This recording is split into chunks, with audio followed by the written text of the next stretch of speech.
رب اشرح لی صدری ویسر لی امری واحلل عقدۃ من لسانی یفقہوا قولی۔ جمعہ بہترین دن۔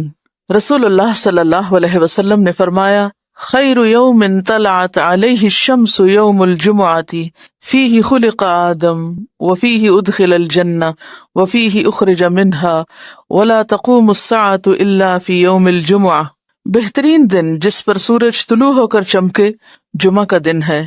اسی دن آدم علیہ السلام پیدا ہوئے، اسی دن جنت میں داخل کیے گئے، اسی دن جنت سے زمین پر اتارے گئے، اور قیامت بھی جمعے کے دن قائم ہوگی۔ جمعے کی فرضیت، ارشاد باری تعالیٰ ہے، یا ایھا الذین آمنوا اذا نودی للصلاة من یوم الجمعۃ فاسعوا الی ذکر اللہ وذروا البیع ذلکم خیر لکم ان کنتم تعلمون۔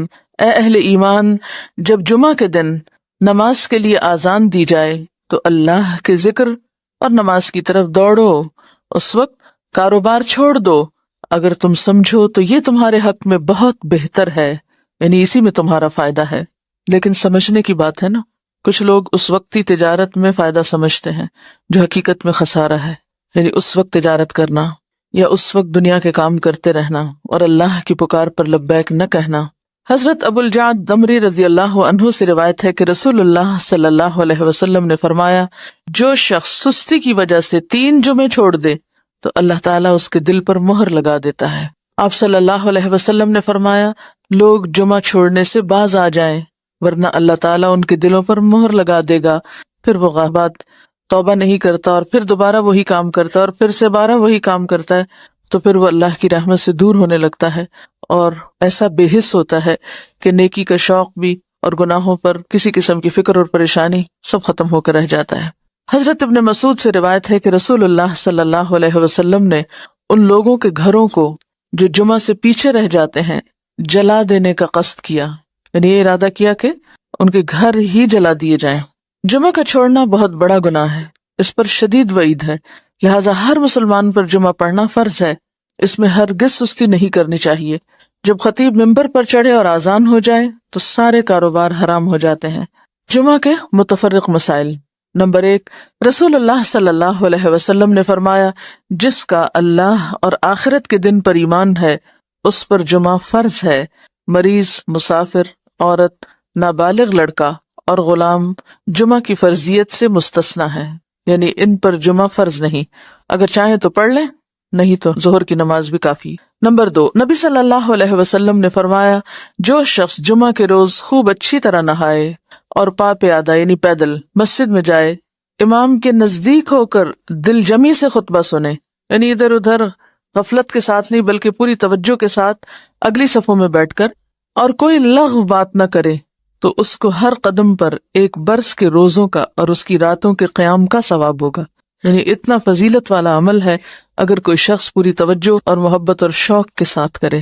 حضرت سلمان فارسی رضی اللہ عنہ سے روایت ہے کہ رسول اللہ صلی اللہ علیہ وسلم نے فرمایا، جو شخص جمعہ کو نہائے اور جس قدر پاکی حاصل ہو سکے کرے، یعنی اپنے جسم کی بھی صفائی، اپنے بالوں کی، ہر چیز کی، پھر تیل یا اپنے گھر سے خوشبو لگائے جو بھی میسر ہو، یعنی تھوڑا اہتمام کے ساتھ نکلے، اور مسجد کو جائے، وہاں 2 آدمیوں کے درمیان راستہ نہ بنائے، یعنی لوگوں کی گردنیں نہ پھلانگے یا ان کو پریشان نہ کرے آگے جانے کے لیے، یعنی جہاں جگہ ملے وہیں بیٹھ جائے، پھر اپنے مقدر کی نماز پڑھے، پھر دوران جاتے ہیں۔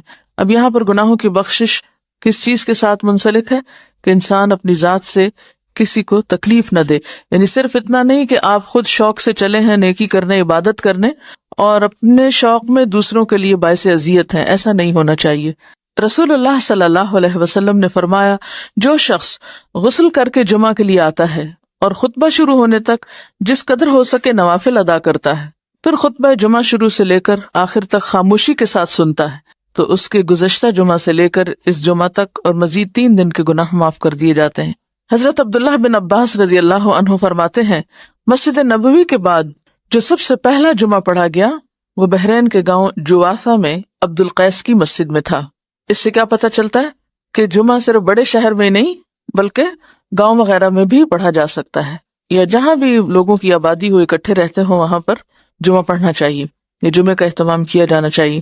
یہاں اس موقع پر میں یہ یاد دہانی آپ کو کرا دوں کہ جن خواتین کے لڑکے ہیں خاص طور پر ان کو اپنے شوہروں کو، اپنے مرد رشتہ داروں کو یہ احادیث ضرور پڑھوا دیں یا ان کو یاد دہانی کرا دیں، تاکہ وہ اگر جاتے بھی ہیں جمعہ پڑھنے تو شوق سے جایا کریں اور ان آداب کا خیال بھی رکھیں جو رکھنے چاہیے۔ اسد بن زرارہ نے نقی الخدمات کے علاقے میں بنو بیازا کی بستی حزم النبیت جو مدینہ سے 1 میل کے فاصلے پر تھی اس میں جمعہ قائم کیا۔ حضرت عبداللہ بن عمر مکہ اور مدینہ کے درمیان بسنے والے لوگوں کو جمعہ پڑھتے دیکھتے تو اعتراض نہ کرتے۔ نمبر 4، حنین کے دن بارش ہو رہی تھی تو رسول اللہ صلی اللہ علیہ وسلم نے اپنے منادی کو حکم دیا، آج اپنی اپنی قیام گاہوں میں نماز پڑھنے کا اعلان کر دو، اور وہ جمعہ کا دن تھا۔ یعنی اگر بارش کا موسم ہو اور جانے میں تکلیف ہو تو ایسی صورت میں پھر ظہر کی نماز گھر پہ پڑھی جا سکتی ہے جب نکلنے میں حرج ہو۔ حضرت ابو ہریرہ سے روایت ہے کہ نبی صلی اللہ علیہ وسلم نے فرمایا، آج کے دن 2 عیدیں عید اور جمعہ اکٹھی ہو گئی ہیں، جو شخص صرف عید پڑھنا چاہے اسے وہ کافی ہے، لیکن ہم عید اور جمعہ دونوں پڑھیں گے۔ یعنی اگر ایک ہی دن میں 2 چیزیں ہوں تو ایک کی رخصت ہے، یعنی عید پڑھنا کافی ہے، جمعہ جو ہے اس کی بجائے ظہر کی نماز بھی پڑھی جا سکتی ہے، لیکن آپ صلی اللہ علیہ وسلم نے پھر بھی دونوں چیزوں کو پڑھنا پسند فرمایا، اگرچہ سہولت رکھی۔ عبداللہ بن زبیر رضی اللہ عنہ کے زمانے میں جمعہ کے دن عید ہوئی تو انہوں نے نماز عید پڑھائی، جمعہ نہ پڑھایا۔ اس واقعے کی خبر ابن عباس کو ملی تو انہوں نے فرمایا، ان کا یہ عمل سنت کے مطابق ہے۔ نمبر 6، رسول اللہ صلی اللہ علیہ وسلم نے فرمایا، اگر گنجائش ہو تو جمعہ کے لیے روزانہ استعمال ہونے والے کپڑوں کے علاوہ کپڑے بناؤ۔ یعنی اگر گنجائش ہو اور آسانی ہو اور سہولت ہو، اس سے یہ مطلب نہیں کہ ہر ہفتے نیا جوڑا سلوایا جائے، اس کا مطلب یہ ہے کہ جمعے کا جوڑا مخصوص بھی رکھا جا سکتا ہے، ٹھیک ہے، یعنی ایک دفعہ آپ نے سلوا لیا، اس کو ہر روز پہننے کی بجائے جمعے کے دن پہنا جائے، یعنی جمعے کا لباس مخصوص کیا جا سکتا ہے عام روزمرہ کے لباس سے۔ یعنی اہتمام کی بات ہے، اصل میں صرف نئے کپڑے سلوانے کی بات نہیں ہے۔ نبی صلی اللہ علیہ وسلم نے دوران خطبہ گوٹ مار کر بیٹھنے سے منع فرمایا۔ گوٹ مارنا اس طرح بیٹھنے کو کہتے ہیں کہ ہاتھ یا کپڑے کے ساتھ رانوں کو پیٹ سے ملا کر بیٹھیں، ٹھیک ہے۔ اس طرح بیٹھنے سے عموماً نیند آ جاتی ہے اور یا بے حجاب ہونے کا بھی اہتمام ہوتا ہے۔ بیٹھ کے دکھائی جی ہاں، اس طرح، یعنی بہت ہی ریلیکس قسم کی اور کیجول قسم کی سٹنگ ہے، یہ اس سے منع کیا گیا ہے۔ نمبر 8، جابر بن سمرہ رضی اللہ عنہ سے روایت ہے کہ رسول اللہ صلی اللہ علیہ وسلم کھڑے ہو کر خطبہ دیتے اور 2 خطبوں کے درمیان بیٹھتے۔ جو شخص یہ کہے کہ آپ بیٹھ کر خطبہ دیتے تھے اس نے غلط بیانی کی۔ حضرت کعب بن عجرہ سے روایت ہے کہ وہ مسجد میں داخل ہوئے اور عبد الرحمن ابن ام الحکم بیٹھے ہوئے خطبہ دے رہے تھے۔ کعب نے کہا، اس خبیث کی طرف دیکھو، بیٹھے ہوئے خطبہ دیتا ہے، حالانکہ اللہ تعالیٰ فرماتے ہیں وَإِذَا رَأَوْا تِجَارَةً أَوْ لَهْوًا انفضوا إِلَيْهَا وَتَرَكُوكَ قَائِمًا، اور جب یہ لوگ کوئی سودا بکتا دیکھتے ہیں یا کوئی تماشا دیکھتے ہیں تو اس کی طرف بھاگ اٹھتے ہیں اور آپ کو خطبے میں کھڑا ہی چھوڑ دیتے ہیں۔ یعنی قرآن پاک سے یہ بات پتہ چلتی ہے کہ خطبہ کھڑے ہو کر دینا چاہیے۔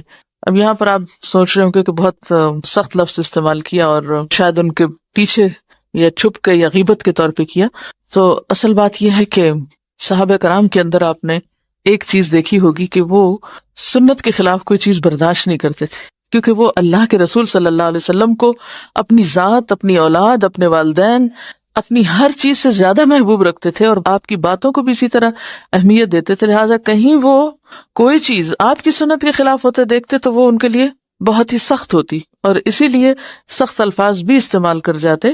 تو بات یہ کہ اسی کا نام من احب للہ و ابغض للہ ہے، وآطا للہ و منع للہ۔ جب ہم دین میں محبت کی بات کرتے ہیں تو ہم سمجھتے ہیں کہ محبت پھر جائز ناجائز ہر بات پہ محبت، یہ بات غلط ہے۔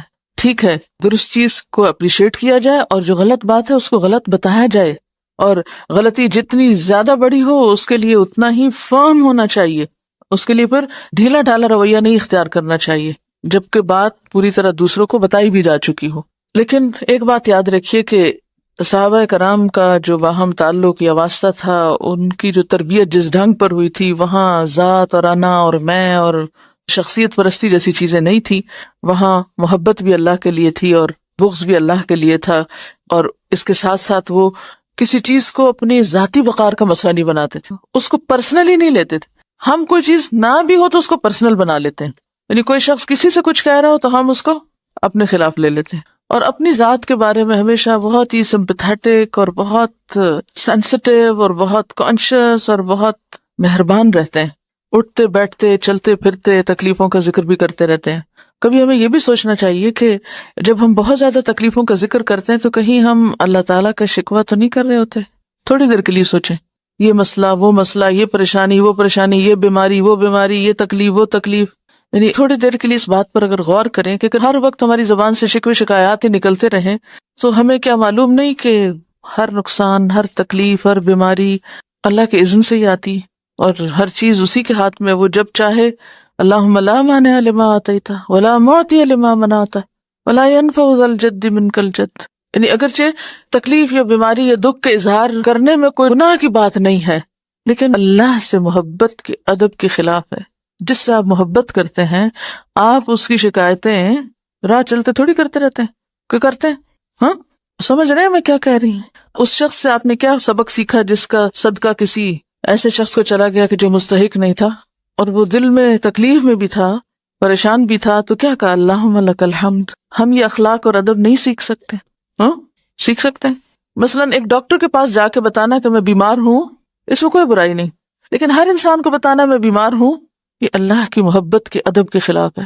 ابراہیم علیہ السلام جو اللہ کے دوست تھے، وہ کیا کیا کرتے تھے؟ کیا کہتے تھے؟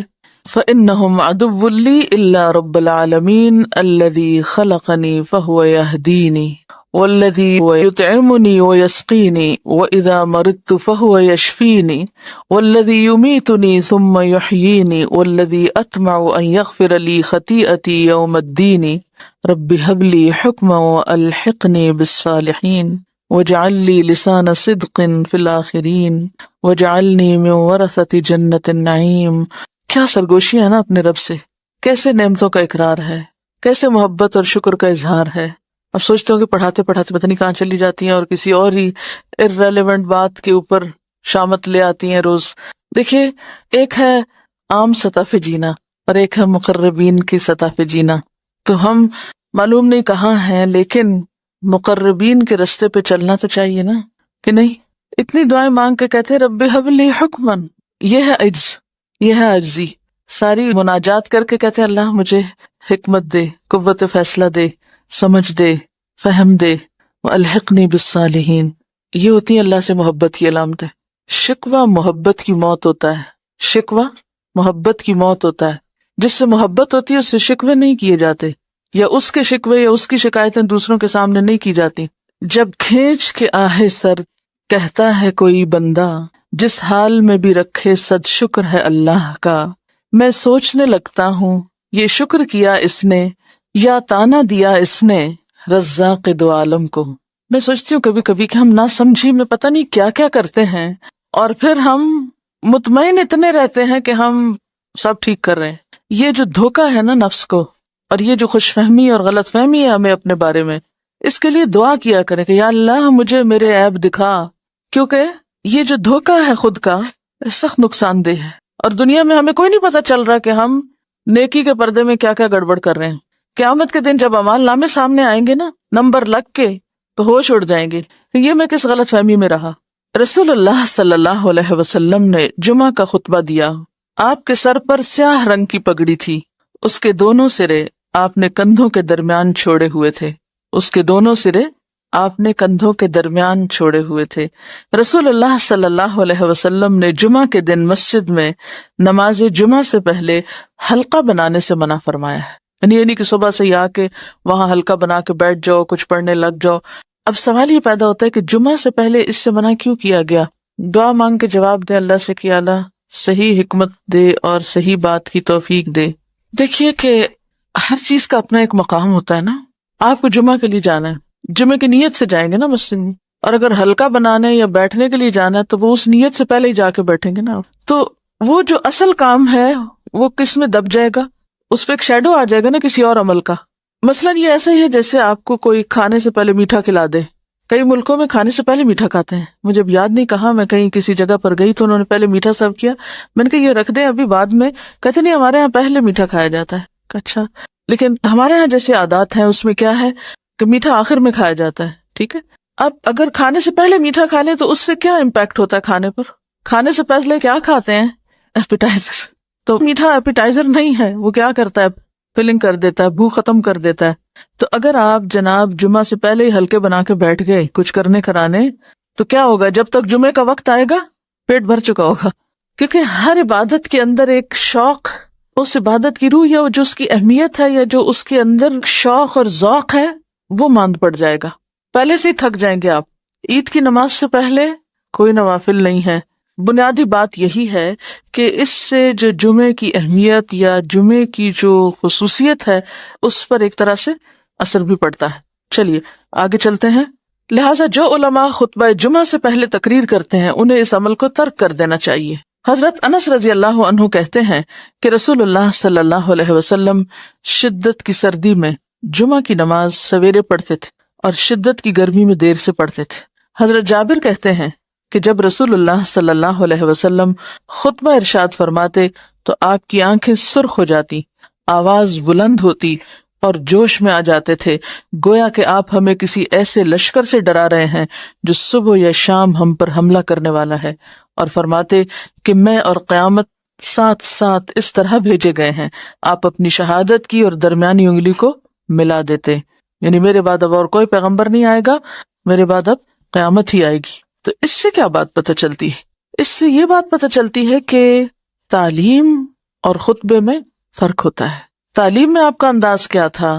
آہستہ آہستہ بولتے، لفظ گنے جا سکتے تھے، ایک بات بعض اوقات 3 بار بھی دہراتے، لیکن خطبے کا انداز فرق تھا، وہ زوردار ہوتا تھا، وہ شدت والا ہوتا تھا، اس میں ایک انذار کا پہلو غالب ہوتا تھا، وہ لوگوں کو جھنجھوڑنے والا ہوتا تھا، غفلت سے جگانے والا ہوتا تھا، بیدار کرنے والا ہوتا تھا۔ اس سے کیا بات سامنے آتی ہے کہ ہر موقع کی مناسبت سے تعلیم کا انداز اور تربیت کا فرق ہونا چاہیے، ہر وقت ایک ہی روٹین میں کام نہیں کرنا چاہیے، ویسے بھی طبیعتیں پھر اکتانے لگتی۔ نبی صلی اللہ علیہ وسلم نے فرمایا، امام کے ساتھ جتنی نماز پالو وہ پڑھو اور جو رہ جائے اسے پورا کرو۔ اس حدیث کی روح سے نماز جمعہ کی دوسری رکعت کے سجدہ یا تشہد کو پانے والا سلام پھرنے کے بعد اٹھ کر 2 رکعتیں پڑھے گا، 4 نہیں، کیونکہ اس کی فوت شدہ نماز 2 رکعتیں ہیں، 4 رکعتیں نہیں۔ یعنی جمعہ اگر اپنے آخری حصے میں آپ نے پایا، ایسا امام جو تھا وہ آخری سجدہ کر رہا تھا اور آپ مسجد میں داخل ہوئے، یا وہ اتحیات بیٹھے تو سلام سے پہلے آپ بیٹھ گئے ساتھ، تو ایک طرح سے جمعے کا ثواب تو مل گیا، لیکن بعد میں 2 رکعتیں پڑھی جائیں گی، ظہر بنا کے 4 نہیں پڑھی جائیں گی۔ دوران خطبہ 2 رکعتیں پڑھ کر بیٹھو۔ رسول اللہ صلی اللہ علیہ وسلم جمعہ کا خطبہ ارشاد فرما رہے تھے کہ ایک شخص سلیق غطفانی مسجد میں آئے اور 2 رکعتیں پڑھے بغیر بیٹھ گئے۔ نبی صلی اللہ علیہ وسلم نے پوچھا، کیا تم نے 2 رکعتیں پڑھی ہیں؟ اس نے عرض کی، نہیں یا رسول اللہ۔ آپ نے فرمایا، کھڑے ہو جاؤ اور 2 رکعتیں پڑھ کر بیٹھو۔ پھر آپ نے ساری امت کے لیے حکم دے دیا، جب تم میں سے کوئی ایسے وقت مسجد میں آئے کہ امام خطبہ دے رہا ہو تو اسے 2 مختصر سی رکعتیں پڑھ لینی چاہیے، یعنی خطبے کے دوران بھی پڑھ سکتا ہے۔ جمعہ سے پہلے نوافل کی تعداد مقرر نہیں، بلکہ نبی صلی اللہ علیہ وسلم نے اجازت دی کہ جتنے بآسانی پڑھ سکتے ہیں پڑھ لیں۔ یعنی ایک دفعہ مسجد میں آ گئے ہیں، آپ 2 پڑھیں، 4 پڑھیں، 6 پڑھیں، جتنے آپ کے پاس موقع ہے، وقت ہے، تو انتظار میں فارغ بیٹھنے کی بجائے بہترین ذکر ہے نماز وہ کریں، مگر کم از کم 2 ضروری ہیں۔ گردنیں نہ پھلانگے۔ حضرت عبداللہ بن بسر رضی اللہ عنہ سے روایت ہے کہ جمعہ کے دن رسول اللہ صلی اللہ علیہ وسلم خطبہ دے رہے تھے کہ ایک شخص لوگوں کی گردنیں پھلانگتا ہوا آنے لگا، تو آپ نے یہ دیکھ کر فرمایا، بیٹھ جاؤ، تم نے لوگوں کو ایذا دی اور دیر لگائی ہے۔ آنیت و آذیت، دیر سے پہنچے ہو اور تکلیف دے رہے ہو، بعد میں آئے ہو اور گردنیں پھلانگ پھلانگ کے آگے آ کے بیٹھ رہے ہو، یہ بد اخلاقی بھی ہے، کیونکہ پہلے آنے والوں کا حق پہلا ہے۔ ہمیں تھوڑا سا اس بات کا ضرور خیال رکھنا چاہیے کہ ہر وقت اپنی ہی ذات کو اہم نہیں سمجھنا چاہیے کہ میں امپورٹنٹ ہوں، مجھے آگے جگہ ملنی چاہیے، مجھے قریب۔ اگر آپ کو اتنا ہی شوق ہے تو پھر آپ وقت پر آئیں۔ یعنی کوئی بھی کام جس میں دوسروں کا نقصان ہو اور اپنا فائدہ ہو تو ضرور اس کا وزن کرنا چاہیے کہ میں کسی کو نقصان دے کر اپنا فائدہ حاصل کر رہی ہوں تو یہ میں کس قسم کی نیکی کما رہی ہوں۔ دیکھیے، آپ ایک نیکی کرتے ہیں جس میں آپ نیکی کر رہے ہیں اور دوسرے کا کوئی نقصان نہیں، دوسرے کو کوئی تکلیف نہیں، لیکن اگر آپ نیکی کر رہے ہیں اور دوسرے کو تکلیف پہنچ رہی ہے اس سے، تو پھر آپ کو سوچنا پڑے گا، کیوں؟ آپ پہلے دفع مضرت کریں گے یا پہلے جلب منفعت کریں گے؟ دفع مضرت کریں گے نا، ٹھیک ہے نا، یعنی دوسروں کی تکلیف کو پہلے دور کریں۔ اس کی چھوٹی سی مثال ہے، مثلاً آپ کو شوق ہے بلند آواز سے قرات کرنے کا، لیکن آپ کے آس پاس اور بہت سے لوگ ہیں بلند آواز سے قرات پسندیدہ، منع نہیں ہے، لیکن اگر آپ بلند کریں اور دوسرے اپنا ذکر بھی نہیں کر پا رہے، کسی کام کے قابل نہیں، تو آپ کیا کر رہے ہیں؟ یہ کس قسم کی نیکی کر رہے ہیں؟ اس نیکی سے بہتر ہے کہ آپ دوسروں کو تکلیف سے بچائیں۔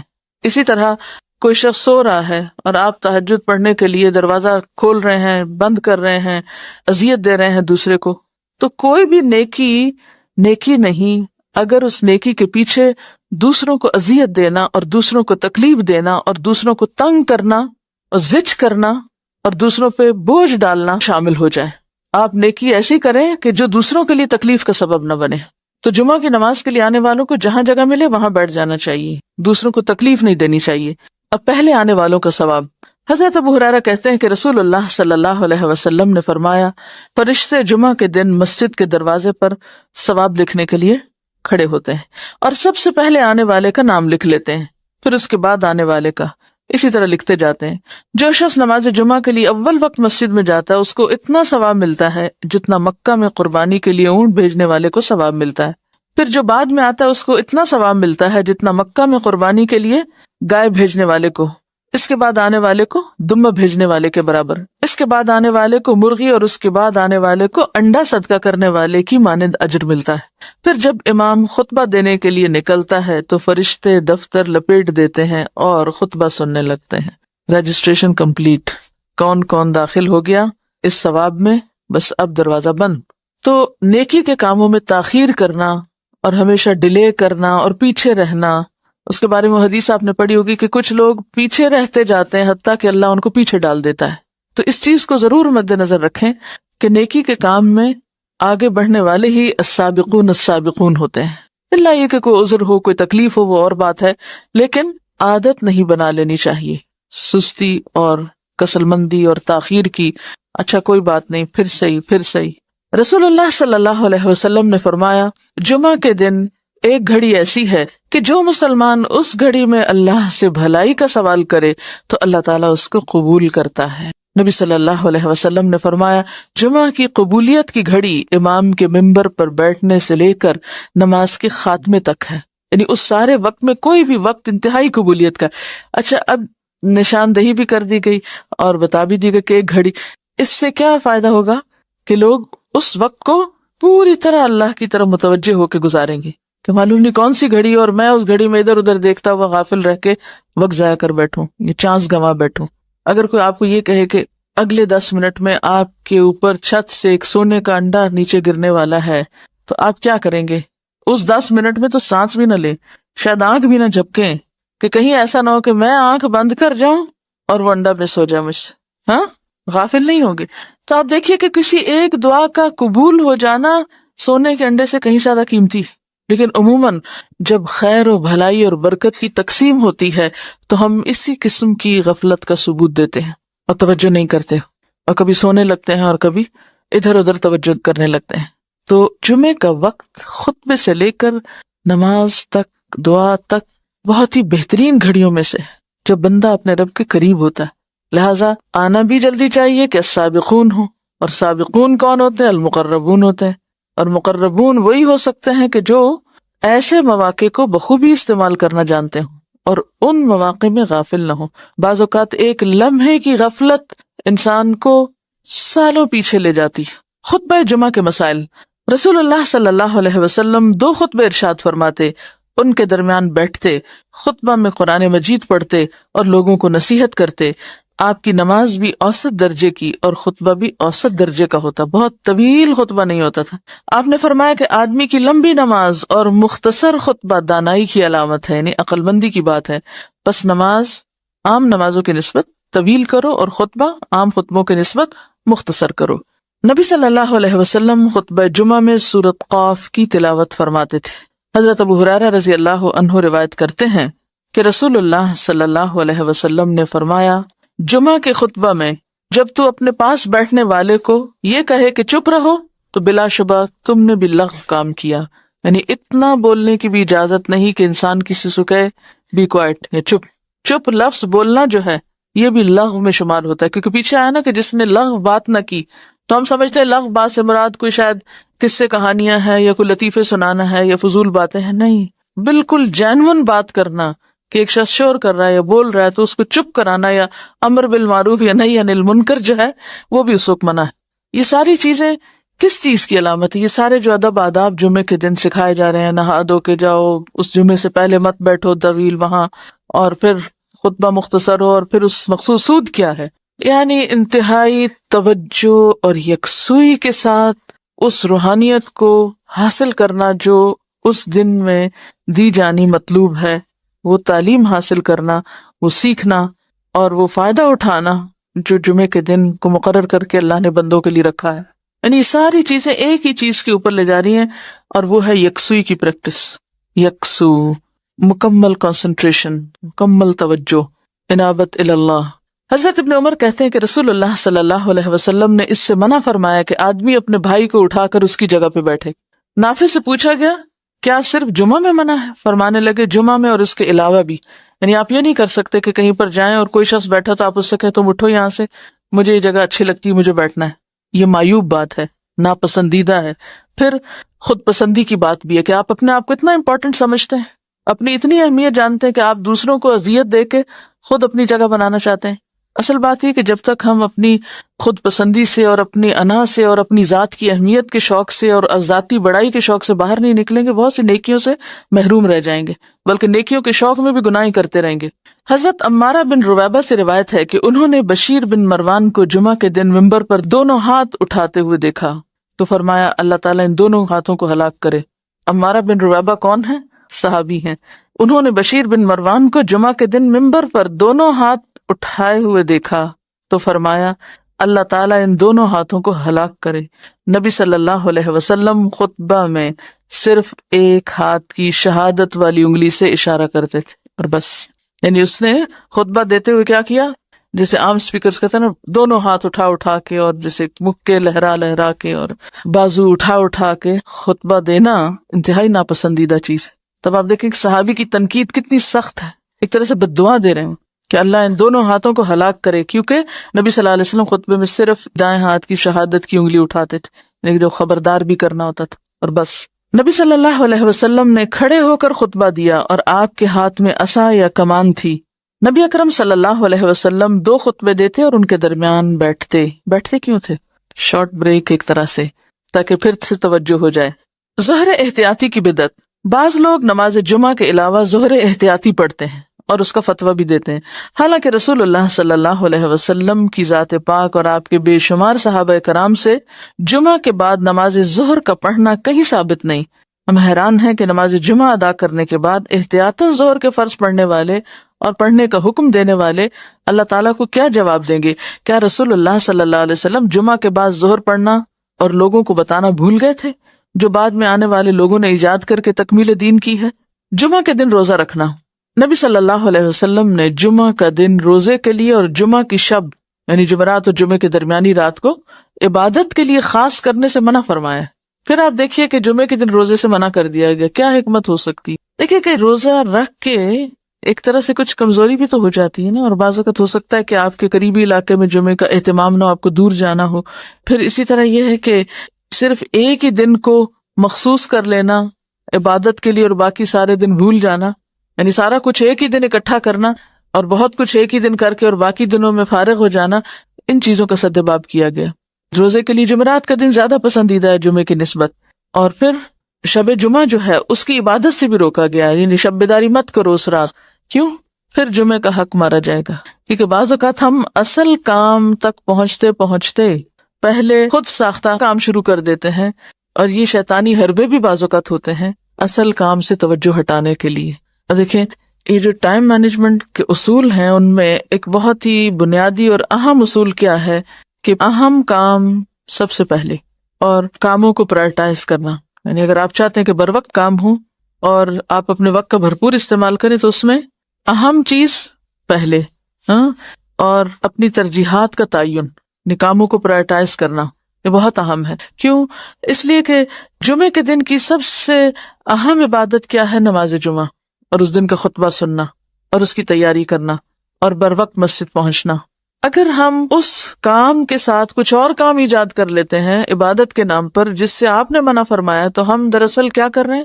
اصل کام کی ترجیح پر اثر انداز ہو رہے ہیں۔ یعنی اصل کام کو اہم نہیں بلکہ غیر اہم کر رہے ہیں. عید کے دن بھی روزہ رکھنے سے آپ نے منع فرمایا نا کہ، اور جمعہ بھی ایک چھوٹی عید ہے، ایک طرح سے خوشی کا دن بھی ہے. دیکھیے کہ بعض لوگ تہجد پڑھ لیتے ہیں، فجر قضا کر دیتے ہیں. اسی طرح اگر کوئی شخص جمعے کی رات عبادت کرتا رہے اور جو جمعے کا وقت آئے تو اس وقت وہ سست ہو کے بیٹھ جائے اور خطبہ جمعہ میں بھرپور نیند لے کے اٹھے. کیونکہ اکثر ایسے ہی ہوتا ہے نا، جو لوگ راتوں کو بے وجہ جاگتے ہیں وہ پھر تعلیم کے وقت خوب سوتے ہیں اور سو کر سارے سونے کے انڈے کھو دیتے ہیں. دیکھیے کہ رات کی عبادت اور مخصوص کر لینا اس رات کو اور روزہ رکھنا یہ ایک انفرادی عبادت ہے، لیکن نماز جمعہ ایک اجتماعی عبادت ہے. تو بعض اوقات ہم انفرادی کاموں میں، ذاتی کاموں میں اس طرح لگ جاتے ہیں کہ اجتماعی کام جو ہیں وہ متاثر ہو جاتے ہیں، تو یہ درست نہیں. لیکن اس میں بہت سی حکمتیں ہو سکتی ہیں. جمعہ کا دن اور درود شریف کی کثرت. آپ صلی اللہ علیہ وسلم نے فرمایا، جمعہ کے دن مجھ پر بکثرت درود بھیجو، تمہارا درود مجھے پہنچایا جاتا ہے. جمعہ کی اذان.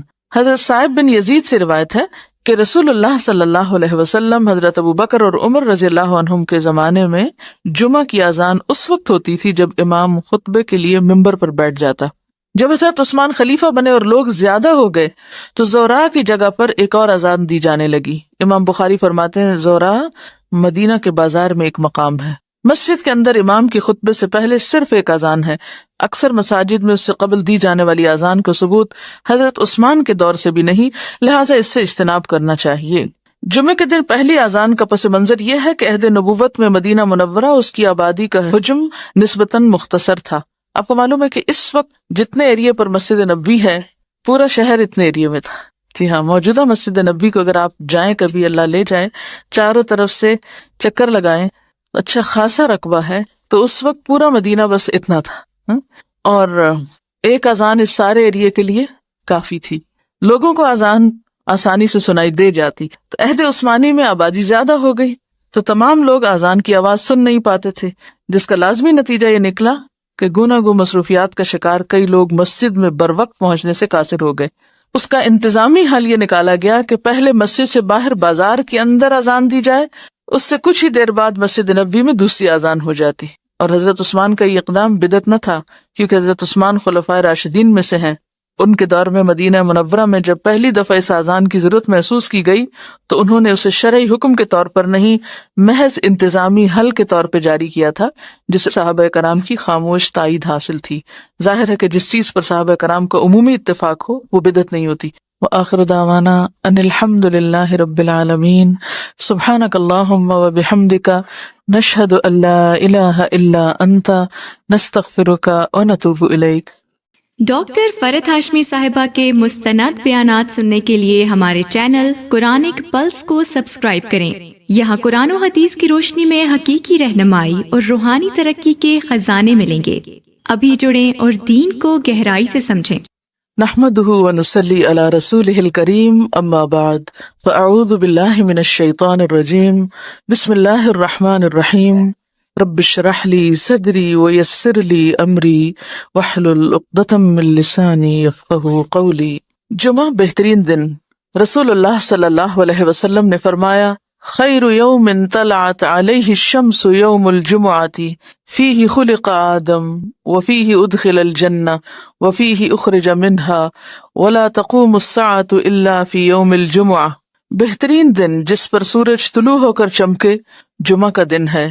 اسی دن آدم علیہ السلام پیدا ہوئے، اسی دن جنت میں داخل کیے گئے، اسی دن جنت سے زمین پر اتارے گئے، اور قیامت بھی جمعے کے دن قائم ہوگی. جمعے کی فرضیت. ارشاد باری تعالیٰ ہے، یا ایھا الذین آمنوا اذا نودی للصلاة من یوم الجمعۃ فاسعوا الی ذکر اللہ وذروا البیع ذلکم خیر لکم ان کنتم تعلمون. اے اہل ایمان، جب جمعہ کے دن نماز کے لیے آذان دی جائے تو اللہ کے ذکر اور نماز کی طرف دوڑو. اس وقت کاروبار چھوڑ دو، اگر تم سمجھو تو یہ تمہارے حق میں بہت بہتر ہے، یعنی اسی میں تمہارا فائدہ ہے. لیکن سمجھنے کی بات ہے نا، کچھ لوگ اس وقتی تجارت میں فائدہ سمجھتے ہیں جو حقیقت میں خسارہ ہے. یعنی اس وقت تجارت کرنا یا اس وقت دنیا کے کام کرتے رہنا اور اللہ کی پکار پر لبیک نہ کہنا. حضرت ابو الجعد دمری رضی اللہ عنہ سے روایت ہے کہ رسول اللہ صلی اللہ علیہ وسلم نے فرمایا، جو شخص سستی کی وجہ سے 3 جمعے چھوڑ دے تو اللہ تعالیٰ اس کے دل پر مہر لگا دیتا ہے۔ آپ صلی اللہ علیہ وسلم نے فرمایا لوگ جمعہ چھوڑنے سے باز آ جائیں ورنہ اللہ تعالیٰ ان کے دلوں پر مہر لگا دے گا، پھر وہ غافل ہو جائیں گے۔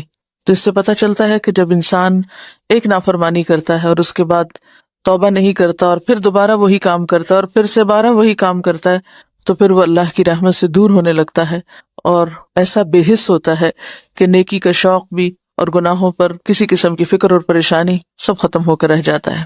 حضرت ابن مسعود سے روایت ہے کہ رسول اللہ صلی اللہ علیہ وسلم نے ان لوگوں کے گھروں کو جو جمعہ سے پیچھے رہ جاتے ہیں جلا دینے کا قصد کیا، یعنی یہ ارادہ کیا کہ ان کے گھر ہی جلا دیے جائیں۔ جمعہ کا چھوڑنا بہت بڑا گناہ ہے، اس پر شدید وعید ہے، لہٰذا ہر مسلمان پر جمعہ پڑھنا فرض ہے، اس میں ہرگز سستی نہیں کرنی چاہیے۔ جب خطیب ممبر پر چڑھے اور اذان ہو جائے تو سارے کاروبار حرام ہو جاتے ہیں۔ جمعہ کے متفرق مسائل۔ نمبر 1، رسول اللہ صلی اللہ علیہ وسلم نے فرمایا جس کا اللہ اور آخرت کے دن پر ایمان ہے اس پر جمعہ فرض ہے۔ مریض، مسافر، عورت، نابالغ لڑکا اور غلام جمعہ کی فرضیت سے مستثنی ہے، یعنی ان پر جمعہ فرض نہیں، اگر چاہیں تو پڑھ لیں، نہیں تو ظہر کی نماز بھی کافی۔ نمبر 2، نبی صلی اللہ علیہ وسلم نے فرمایا جو شخص جمعہ کے روز خوب اچھی طرح نہائے اور پا پیادہ یعنی پیدل مسجد میں جائے، امام کے نزدیک ہو کر دل جمی سے خطبہ سنے، یعنی ادھر ادھر غفلت کے ساتھ نہیں بلکہ پوری توجہ کے ساتھ اگلی صفوں میں بیٹھ کر، اور کوئی لغو بات نہ کرے، تو اس کو ہر قدم پر ایک برس کے روزوں کا اور اس کی راتوں کے قیام کا ثواب ہوگا۔ یعنی اتنا فضیلت والا عمل ہے اگر کوئی شخص پوری توجہ اور محبت اور شوق کے ساتھ کرے۔ حضرت سلمان فارسی رضی اللہ عنہ سے روایت ہے کہ رسول اللہ صلی اللہ علیہ وسلم نے فرمایا جو شخص جمعہ کو نہائے اور جس قدر پاکی حاصل ہو سکے کرے، یعنی اپنے جسم کی بھی صفائی، اپنے بالوں کی، ہر چیز کی، پھر تیل یا اپنے گھر سے خوشبو لگائے جو بھی میسر ہو، یعنی تھوڑا اہتمام کے ساتھ نکلے، اور مسجد کو جائے، وہاں دو آدمیوں کے درمیان راستہ نہ بنائے، یعنی لوگوں کی گردنیں نہ پھلانگے یا ان کو پریشان نہ کرے آگے جانے کے لیے، یعنی جہاں جگہ ملے وہیں بیٹھ جائے، پھر اپنے مقدر کی نماز پڑھے، پھر دوران خطبہ خاموش رہے، تو اس کے گزشتہ جمعہ سے لے کر اس جمعہ تک کے گناہ بخش دیے جاتے ہیں۔ اب یہاں پر گناہوں کی بخشش کس چیز کے ساتھ منسلک ہے کہ انسان اپنی ذات سے کسی کو تکلیف نہ دے، یعنی صرف اتنا نہیں کہ آپ خود شوق سے چلے ہیں نیکی کرنے، عبادت کرنے، اور اپنے شوق میں دوسروں کے لیے باعث اذیت ہیں، ایسا نہیں ہونا چاہیے۔ رسول اللہ صلی اللہ علیہ وسلم نے فرمایا جو شخص غسل کر کے جمعہ کے لیے آتا ہے اور خطبہ شروع ہونے تک جس قدر ہو سکے نوافل ادا کرتا ہے، پھر خطبہ جمعہ شروع سے لے کر آخر تک خاموشی کے ساتھ سنتا ہے، تو اس کے گزشتہ جمعہ سے لے کر اس جمعہ تک اور مزید 3 دن کے گناہ معاف کر دیے جاتے ہیں۔ حضرت عبداللہ بن عباس رضی اللہ عنہ فرماتے ہیں مسجد نبوی کے بعد جو سب سے پہلا جمعہ پڑھا گیا وہ بحرین کے گاؤں جوافہ میں عبد القیس کی مسجد میں تھا۔ اس سے کیا پتہ چلتا ہے کہ جمعہ صرف بڑے شہر میں نہیں بلکہ گاؤں وغیرہ میں بھی پڑھا جا سکتا ہے، یا جہاں بھی لوگوں کی آبادی ہو، اکٹھے رہتے ہوں، وہاں پر جمعہ پڑھنا چاہیے، یہ جمعے کا اہتمام کیا جانا چاہیے۔ یہاں اس موقع پر میں یہ یاد دہانی آپ کو کرا دوں کہ جن خواتین کے لڑکے ہیں خاص طور پر ان کو، اپنے شوہروں کو، اپنے مرد رشتہ داروں کو یہ احادیث ضرور پڑھوا دیں یا ان کو یاد دہانی کرا دیں، تاکہ وہ اگر جاتے بھی ہیں جمعہ پڑھنے تو شوق سے جایا کریں اور ان آداب کا خیال بھی رکھیں جو رکھنے چاہیے۔ اسد بن زرارہ نے نقی الخدمات کے علاقے میں بنو بیازہ کی بستی حزم النبیت جو مدینہ سے 1 میل کے فاصلے پر تھی اس میں جمعہ قائم کیا۔ حضرت عبداللہ بن عمر مکہ اور مدینہ کے درمیان بسنے والے لوگوں کو جمعہ پڑھتے دیکھتے تو اعتراض نہ کرتے۔ نمبر 4، حنین کے دن بارش ہو رہی تھی تو رسول اللہ صلی اللہ علیہ وسلم نے اپنے منادی کو حکم دیا آج اپنی اپنے قیام گاہوں میں نماز پڑھنے کا اعلان کر دو، اور وہ جمعہ کا دن تھا، یعنی اگر بارش کا موسم ہو اور جانے میں تکلیف ہو تو ایسی صورت میں پھر ظہر کی نماز گھر پہ پڑھی جا سکتی ہے جب نکلنے میں حرج ہو۔ حضرت ابو ہریرہ سے روایت ہے کہ نبی صلی اللہ علیہ وسلم نے فرمایا آج کے دن 2 عیدیں، عید اور جمعہ اکٹھی ہو گئی ہیں، جو شخص صرف عید پڑھنا چاہے اسے وہ کافی ہے، لیکن ہم عید اور جمعہ دونوں پڑھیں گے، یعنی اگر ایک ہی دن میں 2 چیزیں ہوں تو ایک کی رخصت ہے، یعنی عید پڑھنا کافی ہے، جمعہ جو ہے اس کی بجائے ظہر کی نماز بھی پڑھی جا سکتی ہے، لیکن آپ صلی اللہ علیہ وسلم نے پھر بھی دونوں چیزوں کو پڑھنا پسند فرمایا اگرچہ سہولت رکھی۔ عبداللہ بن زبیر رضی اللہ عنہ کے زمانے میں جمعہ کے دن عید ہوئی تو انہوں نے نماز عید پڑھائی، جمعہ نہ پڑھایا، اس واقعے کی خبر ابن عباس کو ملی تو انہوں نے فرمایا ان کا یہ عمل سنت کے مطابق ہے۔ نمبر 6، رسول اللہ صلی اللہ علیہ وسلم نے فرمایا اگر گنجائش ہو تو جمعہ کے لیے روزانہ استعمال ہونے والے کپڑوں کے علاوہ کپڑے بناؤ۔ یعنی اگر گنجائش ہو اور آسانی ہو اور سہولت ہو، اس سے یہ مطلب نہیں کہ ہر ہفتے نیا جوڑا سلوایا جائے، اس کا مطلب یہ ہے کہ جمعے کا جوڑا مخصوص بھی رکھا جا سکتا ہے، ٹھیک ہے، یعنی ایک دفعہ آپ نے سلوا لیا، اس کو ہر روز پہننے کی بجائے جمعے کے دن پہنا جائے، یعنی جمعے کا لباس مخصوص کیا جا سکتا ہے عام روزمرہ کے لباس سے، یعنی اہتمام کی بات ہے، اصل میں صرف نئے کپڑے سلوانے کی بات نہیں ہے۔ نبی صلی اللہ علیہ وسلم نے دوران خطبہ گوٹ مار کر بیٹھنے سے منع فرمایا۔ گوٹ مارنا اس طرح بیٹھنے کو کہتے ہیں کہ ہاتھ یا کپڑے کے ساتھ رانوں کو پیٹ سے ملا کر بیٹھیں، ٹھیک ہے، اس طرح بیٹھنے سے عموماً نیند آ جاتی ہے اور پھر آدمی خطبہ نہیں سن سکتا۔ علاوہ ازیں اس حالت میں آدمی اکثر گر پڑتا ہے یا بے حجاب ہونے کا بھی اہتمام ہوتا ہے۔ بیٹھ کے دکھائی، جی ہاں، اس طرح، یعنی بہت ہی ریلیکس قسم کی اور کیجول قسم کی سٹنگ ہے، یہ اس سے منع کیا گیا ہے۔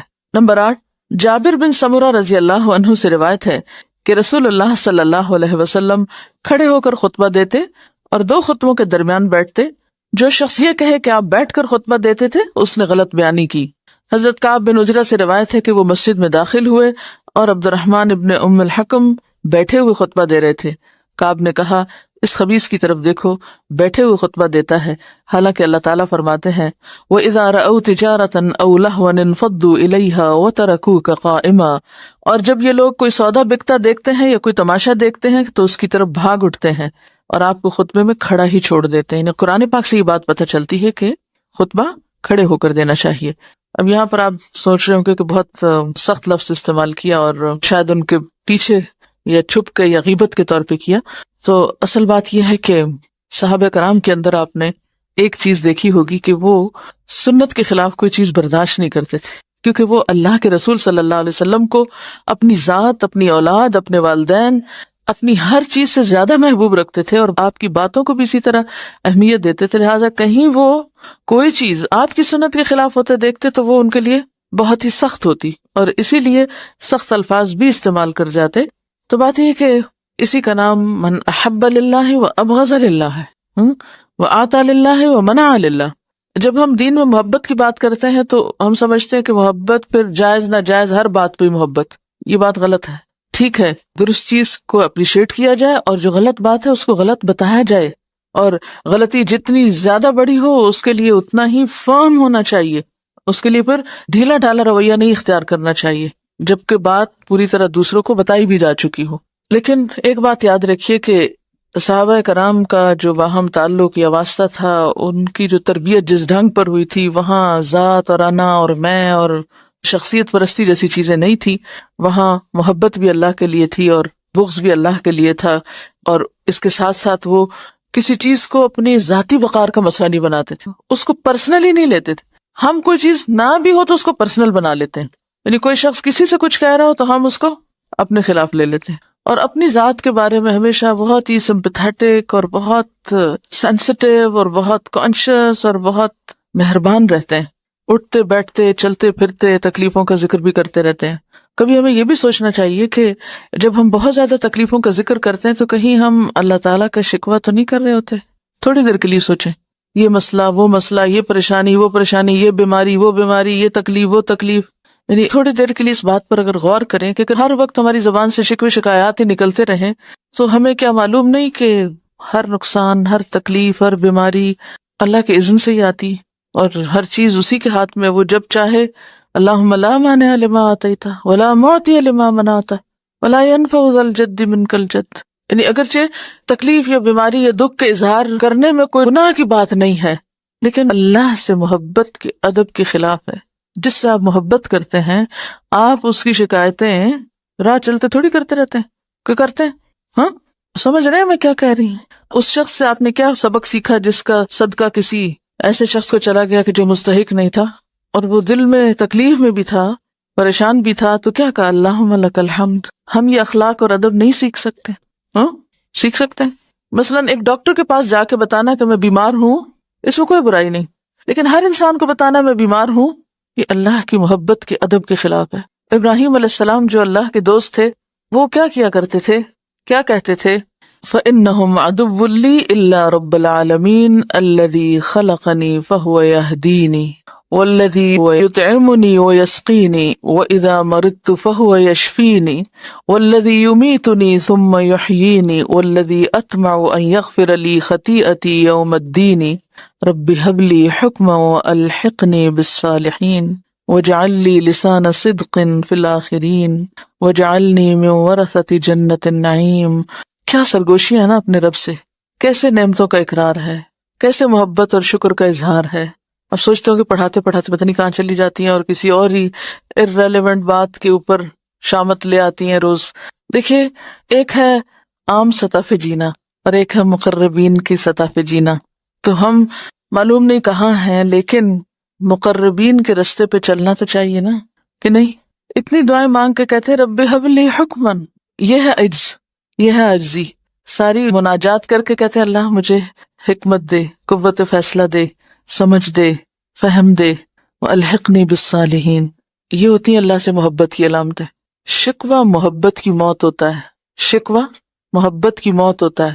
جس سے محبت ہوتی ہے اس سے شکوے نہیں کیے جاتے، یا اس کے شکوے یا اس کی شکایتیں دوسروں کے سامنے نہیں کی جاتی۔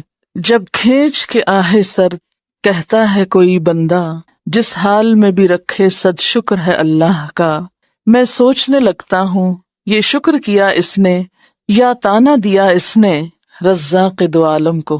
میں سوچتی ہوں کبھی کبھی کہ ہم نہ سمجھی میں پتہ نہیں کیا کیا کرتے ہیں، اور پھر ہم مطمئن اتنے رہتے ہیں کہ ہم سب ٹھیک کر رہے ہیں۔ یہ جو دھوکہ ہے نا نفس کو، اور یہ جو خوش فہمی اور غلط فہمی ہے ہمیں اپنے بارے میں، اس کے لیے دعا کیا کریں کہ یا اللہ مجھے میرے عیب دکھا، کیونکہ یہ جو دھوکہ ہے خود کا سخت نقصان دہ ہے، اور دنیا میں ہمیں کوئی نہیں پتا چل رہا کہ ہم نیکی کے پردے میں کیا کیا گڑبڑ کر رہے ہیں۔ قیامت کے دن جب اعمال نامے سامنے آئیں گے نا نمبر لگ کے، تو ہوش اڑ جائیں گے کہ یہ میں کس غلط فہمی میں رہا۔ رسول اللہ صلی اللہ علیہ وسلم نے جمعہ کا خطبہ دیا۔ آپ کے سر پر سیاہ رنگ کی پگڑی تھی، اس کے دونوں سرے آپ نے کندھوں کے درمیان چھوڑے ہوئے تھے، اس کے دونوں سرے آپ نے کندھوں کے درمیان چھوڑے ہوئے تھے۔ رسول اللہ صلی اللہ علیہ وسلم نے جمعہ کے دن مسجد میں نماز جمعہ سے پہلے حلقہ بنانے سے منع فرمایا ہے، یعنی نہیں کہ صبح سے ہی آ کے وہاں حلقہ بنا کے بیٹھ جاؤ، کچھ پڑھنے لگ جاؤ۔ اب سوال یہ پیدا ہوتا ہے کہ جمعہ سے پہلے اس سے منع کیوں کیا گیا؟ دعا مانگ کے جواب دے اللہ سے کہ اللہ صحیح حکمت دے اور صحیح بات کی توفیق دے۔ دیکھیے کہ ہر چیز کا اپنا ایک مقام ہوتا ہے نا۔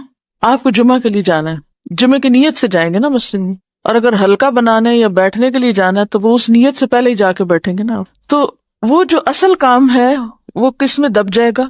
اس پہ ایک شیڈو آ جائے گا نا کسی اور عمل کا۔ مثلاً یہ ایسا ہی ہے جیسے آپ کو کوئی کھانے سے پہلے میٹھا کھلا دے۔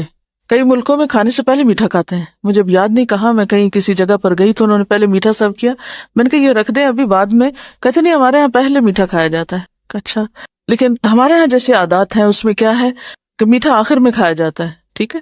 اب اگر کھانے سے پہلے میٹھا کھا لیں تو اس سے کیا امپیکٹ ہوتا ہے کھانے پر؟ کھانے سے پہلے کیا کھاتے ہیں؟ ایپیٹائزر۔ تو میٹھا ایپیٹائزر نہیں ہے، وہ کیا کرتا ہے؟ فلنگ کر دیتا ہے، بھوک ختم کر دیتا ہے۔ تو اگر آپ جناب جمعہ سے پہلے ہی ہلکے بنا کے بیٹھ گئے کچھ کرنے کرانے، تو کیا ہوگا؟ جب تک جمعے کا وقت آئے گا پیٹ بھر چکا ہوگا، کیونکہ ہر عبادت کے اندر ایک شوق، اس عبادت کی روح یا جو اس کی اہمیت ہے یا جو اس کے اندر شوق اور ذوق ہے وہ ماند پڑ جائے گا، پہلے سے ہی تھک جائیں گے آپ۔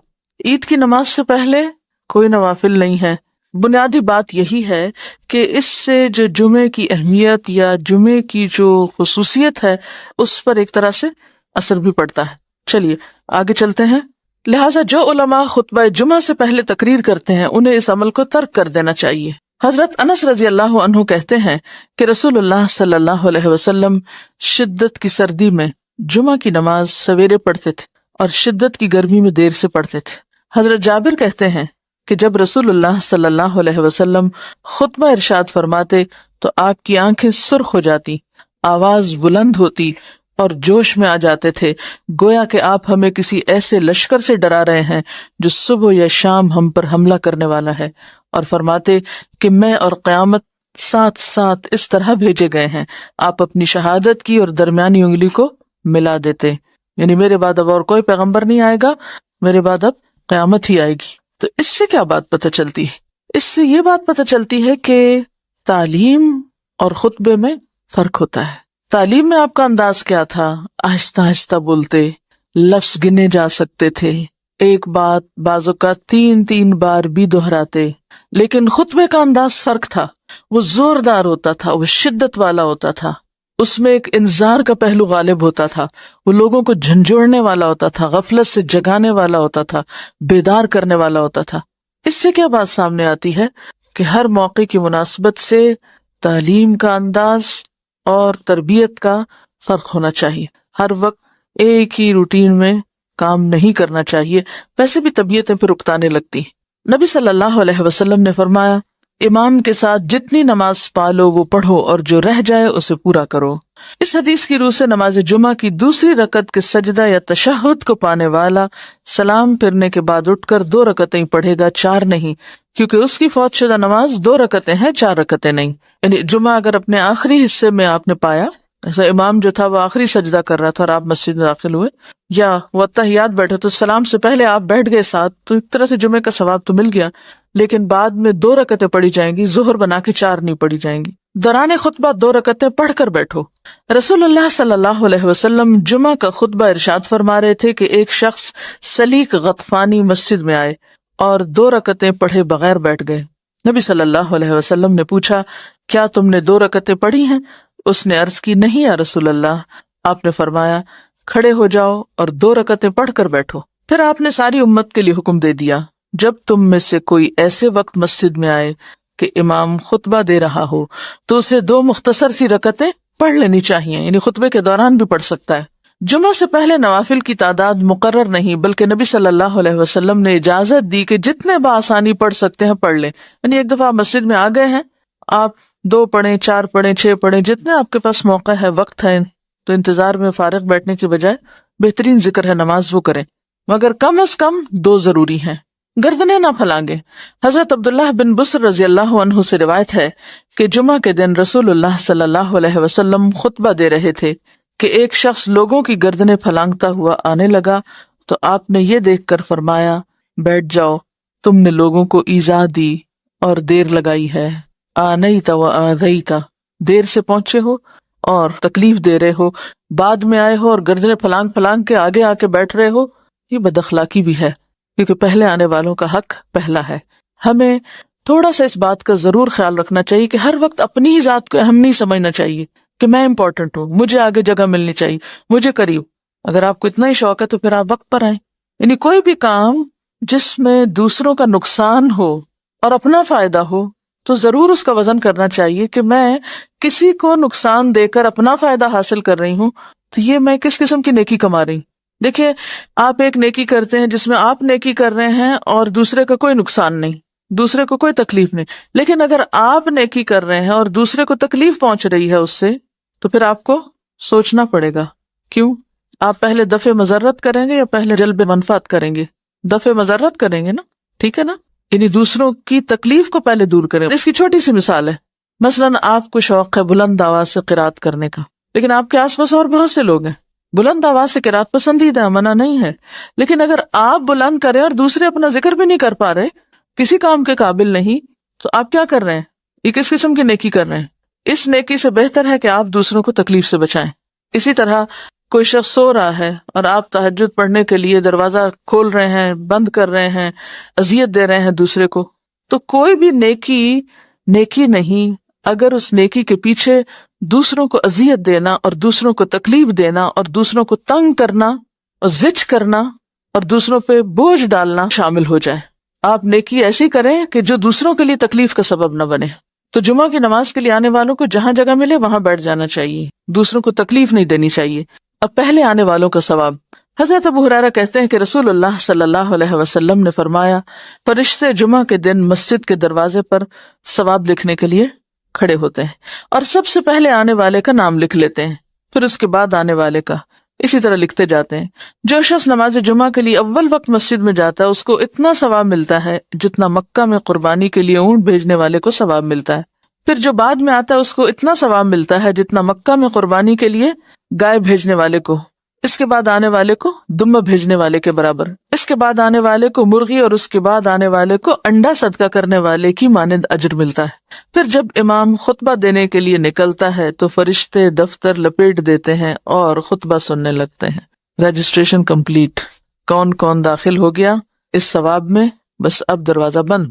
تو نیکی کے کاموں میں تاخیر کرنا اور ہمیشہ ڈیلے کرنا اور پیچھے رہنا، اس کے بارے میں حدیث آپ نے پڑھی ہوگی کہ کچھ لوگ پیچھے رہتے جاتے ہیں حتیٰ کہ اللہ ان کو پیچھے ڈال دیتا ہے۔